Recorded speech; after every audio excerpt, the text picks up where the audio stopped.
Bienvenidos al programa Análisis. Hoy vamos a tocar el tema acerca del inicio del ciclo escolar. Bueno, ya se ha hablado mucho, aquí les estaremos presentando el tema de lo que se dio a conocer por parte del secretario de Educación Pública acerca del regreso a clases, aspectos generales de esto y también cómo va a ser a distancia. Un reto que se tiene cuando menos por 2 meses, lo que sería septiembre y octubre, en que sería a distancia. Luego ya a lo que viene será híbrido, o lo que es lo mismo, unos alumnos van a ir a la escuela, otros va a ser virtual, ya para que quizá para enero ya esté todo normalizado, dependiendo de cómo vaya evolucionando esta pandemia. Vea usted el tema del inicio a clases. Este calendario que estamos presentando, estamos hablando de que el día 24 se inicia las clases, es el inicio del ciclo escolar formal, no es una capacitación emergente, es el inicio de clases con validez oficial, de ahí la importancia de poderlo seguir. Desde el día 6 se va a iniciar un proceso ordinario de inscripciones para todos los que así lo deseen, para las escuelas públicas, que va a durar hasta el día 11 de septiembre. Aquí ya va a ser un proceso extraordinario, pero quisimos ampliar el lapso para que haya mayores posibilidades de inscripción. El día 16 de septiembre, pues, es día de asueto, no tenemos que explicar por qué. Es realmente una de las fiestas nacionales más importantes, entonces no se trabaja. En noviembre estamos hablando de que no se trabaja en las escuelas el día 2 de noviembre y de acuerdo a la Ley Federal de Trabajo, el día 20 de noviembre se celebra el primer lunes previo, esto es el 16 de noviembre. E inician las vacaciones de diciembre el sábado 19, de manera que se regresa el 10 de enero en esta ocasión. En el caso de febrero, tenemos el lunes 1 de febrero, también como asueto. Esto corresponde a que, de acuerdo a la Ley Federal del Trabajo, el viernes 5, se celebra el primer lunes previo, por lo cual ese día no se va a trabajar. El día 15 de marzo es día de asueto obligatorio, porque de acuerdo de nuevo a la ley, el día 21 de marzo se celebra el lunes previo, que es el día 15. De ahí nos vamos a las vacaciones de Semana Santa y Pascua, que son esta semana del 29 al 2, del 5 al 9.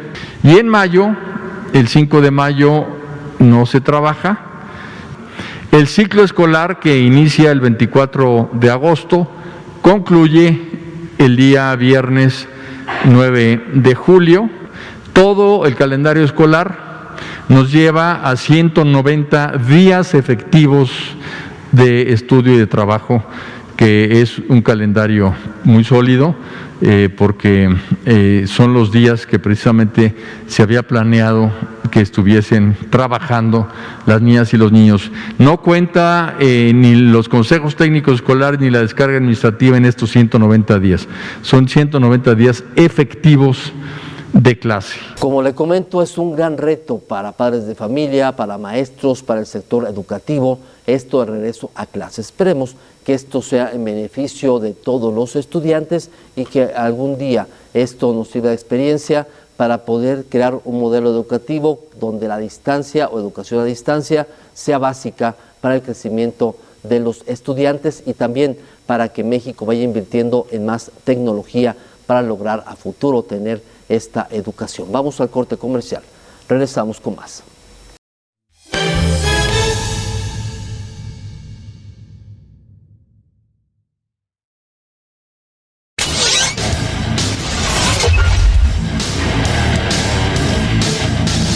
Visión deportiva con lo mejor del deporte local y regional. El mundo cambia a diario y es muy importante reportar el qué, cómo, cuándo, dónde y por qué. Y a donde sea que voltees, siempre hay una noticia nueva. CNT, Cable Noticias Tepa. EICO de Los Altos te ofrece avanzados sistemas de vigilancia de la mejor calidad, los cuales tienen la capacidad de grabar y vigilar en tiempo real tu hogar o negocio desde cualquier dispositivo móvil o fijo, sin importar tu ubicación. Habla al teléfono en pantalla y te resolvemos tus dudas.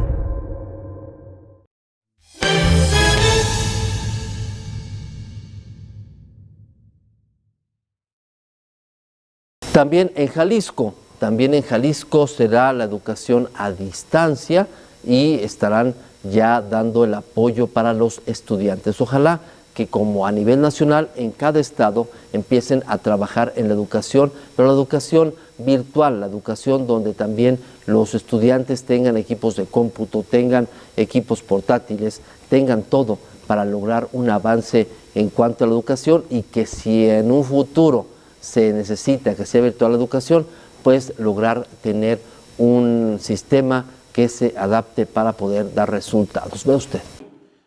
Habíamos dicho, como ustedes recordarán, que Jalisco iba a cerrar el ciclo escolar anterior a distancia.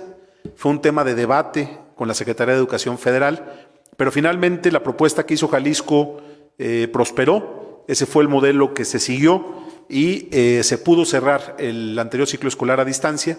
Y dijimos en ese momento que lo que se perfilaba por la dinámica que veíamos en la pandemia era que el ciclo escolar siguiente se iba a iniciar, aquí lo que ven en pantalla, quiero ser claro, esta era la propuesta anterior, la propuesta que presentamos a finales de junio, que incluía el inicio del ciclo siguiente con un modelo de educación a distancia y que planteaba el inicio del ciclo el 17 de agosto.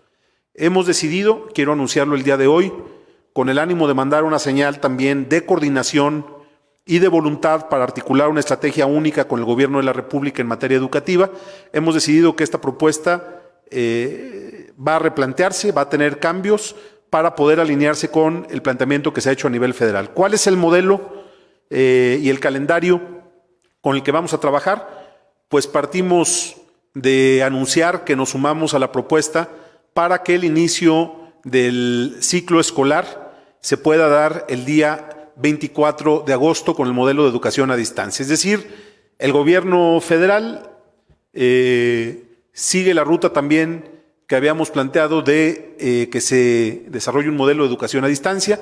Lo que se cambia es la fecha del inicio del ciclo, que nosotros traíamos originalmente el 17, pasa al 24. Iniciamos del 3 al 7 con la capacitación en todas las escuelas de educación básica, del 10 al 14 inscripción, reinscripción y entrega de útiles, mochilas, calzados y uniformes, que vamos a informar también cómo vamos con ese programa.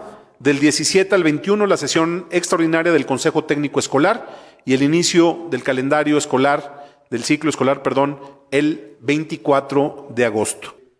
El ciclo escolar inicia pues el 24 de agosto a distancia. No hay clases presenciales.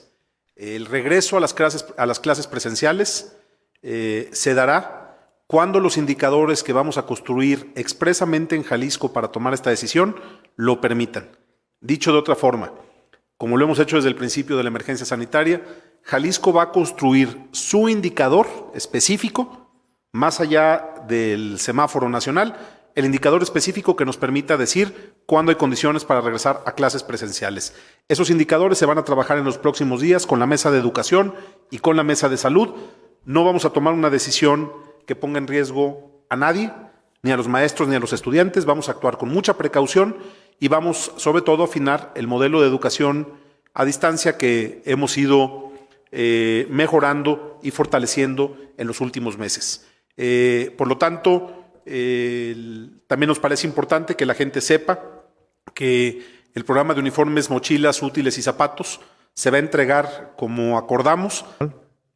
El que nosotros desconozcamos los criterios con los que se construye el semáforo federal no significa que haya condiciones en este momento para regresar a clases presenciales. No es un asunto que se defina en este momento, en esta sesión, es un tema que habíamos anunciado desde hace tiempo. Habíamos dicho desde hace ya algunas semanas que no habría condiciones para iniciar el ciclo escolar con clases presenciales y mantenemos esa postura, porque lo que no queremos es poner en riesgo ni a las maestras y maestros ni a las niñas y niños de nuestro estado. Vamos a tomar una decisión no en función del semáforo nacional, sino en función de indicadores que vamos a construir de manera puntual, de manera expresa para el tema educativo. Ese es un acuerdo que tomamos ya en la mesa de salud. No se va a dar un paso que no sea evaluado y consensado con la mesa, tanto en materia de salud pública como en materia de educación. Sí, más que un semáforo va a haber un conjunto de indicadores que vamos a construir de manera expresa, así como se hizo el modelo de 2 indicadores para el botón de emergencia.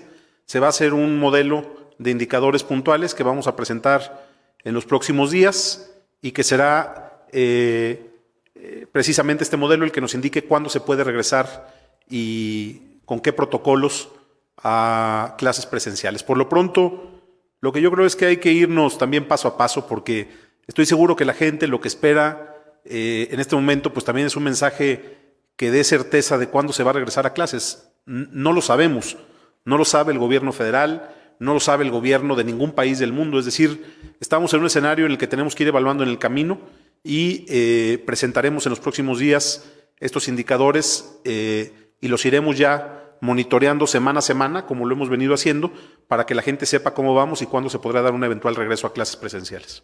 En el tema del alcance de la televisión abierta en Jalisco, sumándose todos estos canales, estimamos que esté por arriba del 93-94%. Para los que no tengan acceso incluso a la televisión, están todas otras estrategias que mencionábamos, materiales impresos y, por supuesto, este recurso de acudir a la escuela un niño a la vez, previa cita, para conocer a su maestro, recibir de él retroalimentación, insistiendo que no son clases, que es una asesoría. En el tema de las padres de familia que han manifestado su interés por incursionar del sistema privado al público, decir que sí hay espacio. Hay que decir que el sistema educativo privado en educación básica, en concreto en primaria, es del 14%. De ese 14% han manifestado en estadísticas que hemos hecho recientes, en ciertos sondeos, que incluso la Asociación de Padres de Familia nos ha ayudado a levantar, el 5% está considerando venirse al sector público, decir que sí hay espacio, decir que el proceso de preinscripción fuerte en un 90% ya los lugares se otorgaron desde febrero. Por lo tanto, el restante es un proceso que inicia precisamente cuando la escuela se abre a partir de, como pueden ver en el calendario, del 10 al 14, las escuelas van a estar abiertas. También se pueden apoyar de la plataforma electrónica para hacer este proceso. Tenemos lugares suficientes, pero hay que decir que no necesariamente en las escuelas que están ubicadas en grandes centros o con gran densidad de población. Habrá que hacer un esfuerzo para desplazarse, en la mayoría de los casos, en los lugares donde sí tenemos sillas disponibles. Es la de Recrea Digital. Entras a Recrea, ahí vas a tener la información para ir a escuela por escuela a ver si tiene cupo y ahí te inscribes. Ese va a ser el procedimiento. Para que la educación en Jalisco tenga una solución y pronto se den aspectos generales para lograr, bueno, pues que la educación virtual pueda beneficiar a todo Jalisco, a todo México y que en un futuro la educación sea para beneficio de todos los mexicanos y ante cualquier situación de riesgo tengamos una solución fácil para todo. Vamos ahora a hablar acerca de lo que es quedarse en casa. Ahorita el crecimiento de casos de la pandemia de COVID-19 es un tema en el cual tenemos que estar trabajando arduamente, un tema en el cual debemos todos ser conscientes de que quedarnos en casa es la solución más rápida para poder evitar cualquier contagio de COVID. Vea usted. La epidemia de COVID-19 en México continúa. Todavía tenemos una importante actividad epidémica, pero durante el mes de julio empezó a hacerse cada vez más lenta. Es alentador porque lo que nos permite ver es cómo la epidemia está entrando ya en una fase de mayor control, y esto es gracias a ustedes, gracias a la contribución que todas y todos han hecho al quedarse en casa, al mantener las medidas de sana distancia. Por esa razón, hacemos un llamado enfático a mantener la disciplina, mantener la cautela, mantener la paciencia. Todavía necesitamos reservarnos, no salir a la calle cuando no es necesario, solamente las actividades más importantes para conseguir el sustento, para mantener la economía familiar, pero otras actividades, por ejemplo las recreativas, en este momento todavía no son procedentes. ¿Qué podría pasar si empezamos a salir demasiadas personas a la vía pública? Que va a haber rebrotes. Lo hemos visto ya en algunos estados donde ha habido desconfinamiento, como le llamamos a esta etapa, en donde se regresa a las actividades fuera de casa. Cuando esto ocurre demasiado rápido, entonces empiezan los contagios. Los contagios se aceleran, hay más casos y empieza a haber más enfermos y más personas que necesitan ocupar los hospitales. También, desafortunadamente, mayor cantidad de muertes. Hacemos un llamado a la paciencia. Todavía no es procedente salir a la calle, a menos que sea indispensable. Ya habrá el momento. Y estar muy pendientes de las indicaciones de los gobiernos locales que dependen del semáforo de riesgo COVID. Poco a poco hay que salir del confinamiento, pero hay que hacerlo solamente en el momento adecuado y siempre cuidando las medidas de control, el lavado de manos, mantenernos a sana distancia, proteger el estornudo y la tos con el ángulo del brazo y, si tenemos algún síntoma, quedarnos en casa. Con mayor razón, quedarnos en casa. La solución más fácil es quedarse en casa. Es una de las acciones que todos podemos hacer y salir solamente a lo básico y necesario. Ya quizá el próximo año ya esté todo regularizado cuando esté la vacuna y que la gente que quiera se pueda vacunar, pues bueno, ya será todo diferente. En tanto, hay que cuidarnos para evitar un riesgo grave de salud y hasta la muerte. Vamos al corte comercial. Regresamos con más.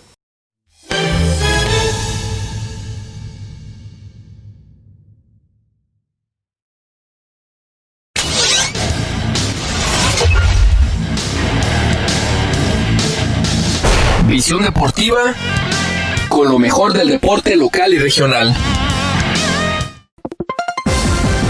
El mundo cambia a diario y es muy importante reportar el qué, cómo, cuándo, dónde y por qué. Y a donde sea que voltees, siempre hay una noticia nueva. CNT, Cable Noticias Tepa.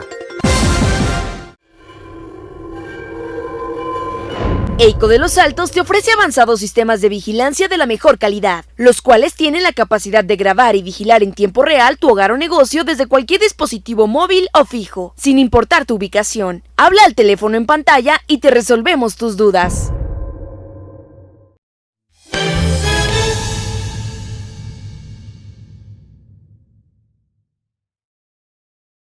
Vamos a hablar acerca de cuáles son una de las 5 medidas o las 5 medidas que pueden usarse por las personas para evitar contagios por COVID-19. Es un tema en el cual debemos también trabajar todos para lograr en un futuro tener aspectos de higiene que podamos integrar a la vida normal o real para evitar cualquier enfermedad. Vea usted. ¿Cuáles son las medidas de seguridad sanitaria?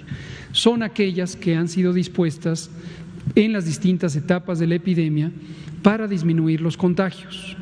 Una sumamente importante es la sana distancia. La sana distancia es el distanciamiento físico entre las personas.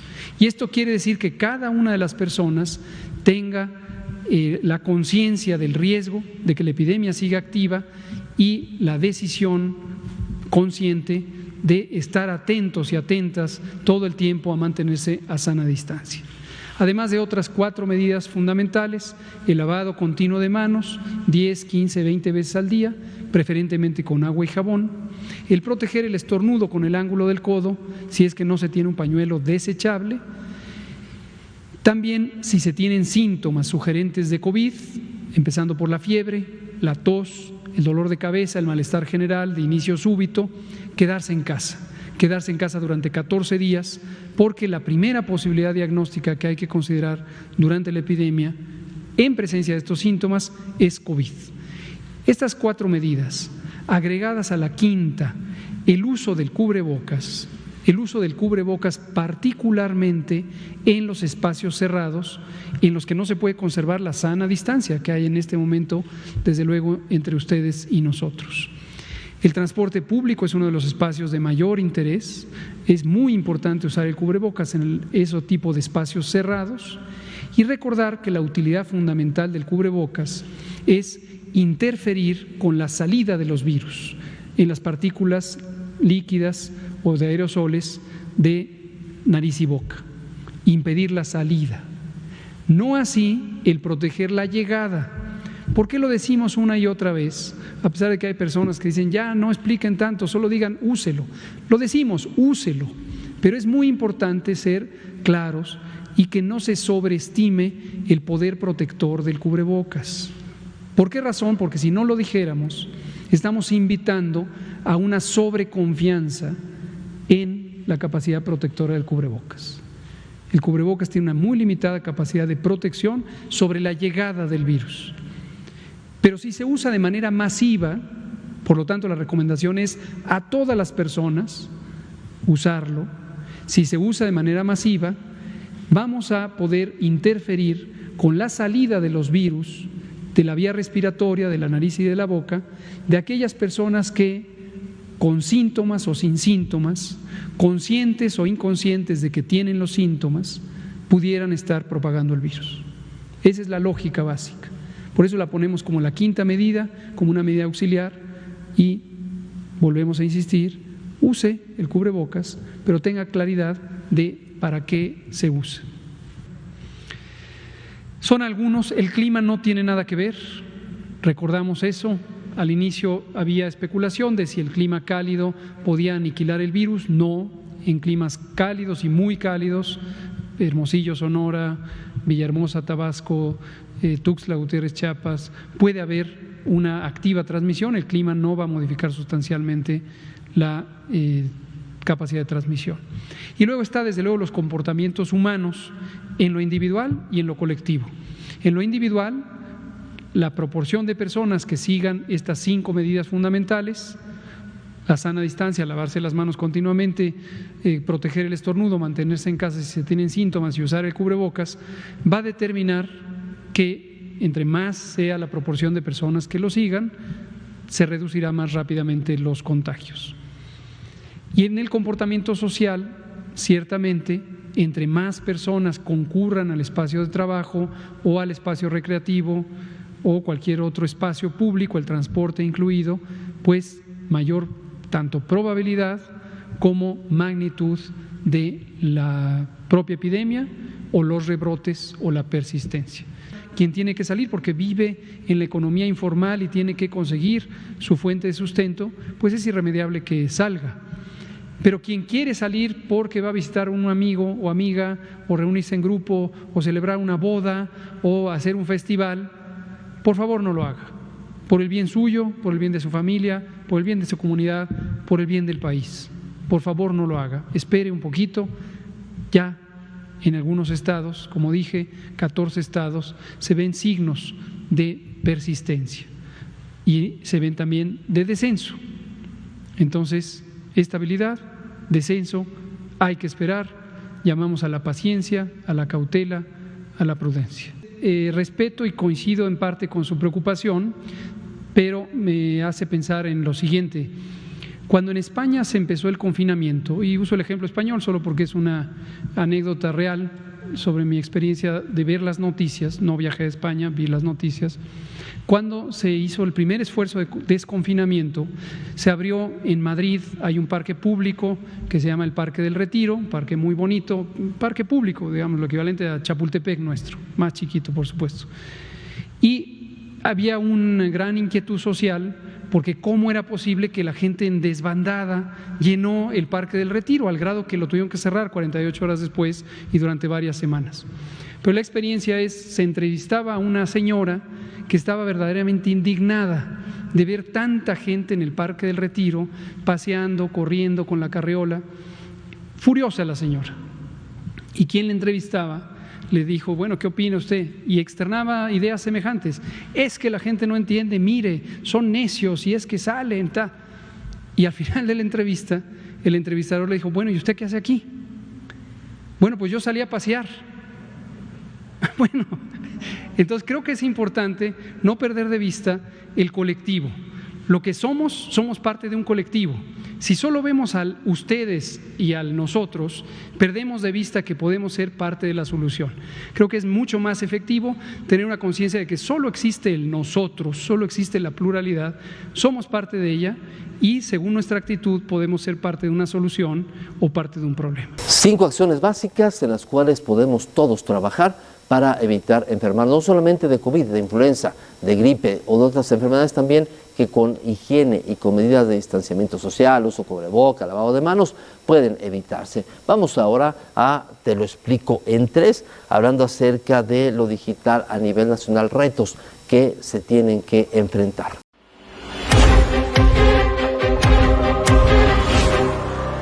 Bienvenido a Te lo explico en 3, donde de una manera simple explicamos acontecimientos que afectan al ciudadano común. Soy Salomón Padilla y el tema de hoy es un SOS a la Estrategia Digital Nacional. Ha quedado de manifiesto que la presente pandemia, para todos aquellos que tengan un equipo de cómputo, acceso a Internet semidecente y conocimientos digitales básicos, han podido sobrellevarla, continuando con su vida académica, económica o social. Pero ¿qué pasa con todos aquellos que no tienen cualquiera de estos elementos? ¿Qué vamos a hacer con esto? Por otro lado, el gran articulador, que es el gobierno federal, ha abandonado todo esfuerzo de digitalizar su operación y su contacto con sus ciudadanos, constriñendo su trabajo a páginas de internet del gobierno de México con un diseño de 1990 y que la verdad no solucionan grandes problemas. ¿Cuántas consultas médicas se hubieran podido lograr con un sistema mínimo de telemedicina? ¿A cuántos niños se hubiera podido dar clases a distancia con un sistema mínimo de educación digital? ¿Cuántos juicios mercantiles, cuántos juicios civiles, familiares, de arrendamiento se hubieran podido resolver con un sistema adecuado de justicia digital? Ni siquiera es de hacer las grandes inversiones en sistemas, porque los sistemas ya están ahí.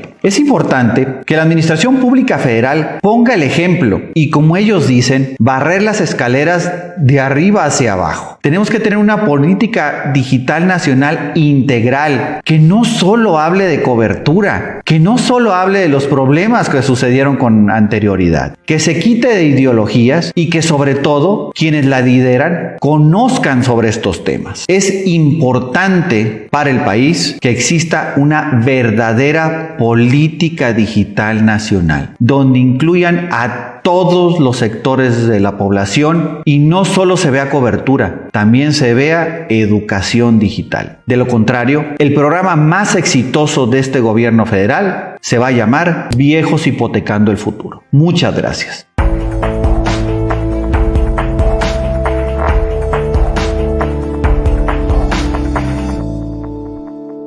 Un reto importante para México, lo digital. Siempre es algo que debemos manejar, debemos tener en cuenta que lo digital es algo que debemos de implementar en el país para lograr un crecimiento económico y social que hace falta en mucho. Esto fue el comentario, te lo explico en 3 con el licenciado Salomón Padilla. Le agradecemos por ser parte del programa Análisis. Gracias y hasta pronto.